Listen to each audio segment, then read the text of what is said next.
Est-ce que l'industrie touristique hivernale de la baie des Chaleurs va rebondir en 2026? Lors des mois les plus froids des 2 dernières années, plusieurs entreprises ont vu de grandes baisses d'achalandage allant jusqu'à 60% de diminution.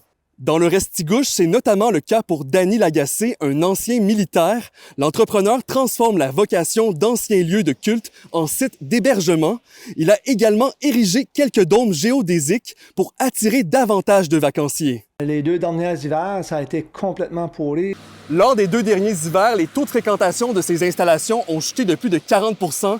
Les motoneigistes ont été beaucoup moins nombreux à visiter la baie des Chaleurs. Parce que l'hiver passé, c'est un Noël vert. C'est la première fois que j'ai vu ça, je reste ma vie ici. Les précipitations récentes encouragent l'industrie qui s'attend à des hausses du nombre de visiteurs cet hiver. On se prépare pour avoir une bonne saison avec plus de monde.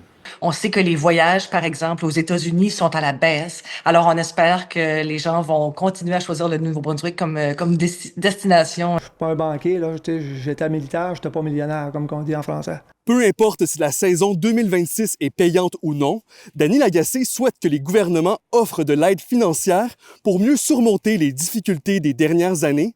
Par exemple, il aimerait une réduction du prix pour l'entretien des panneaux publicitaires provinciaux. On ne peut pas se fier uniquement sur la neige. Malgré les inquiétudes, le Nouveau-Brunswick est d'avis que l'industrie touristique hivernale devra diversifier davantage ses activités pour réduire sa dépendance aux grandes quantités de neige.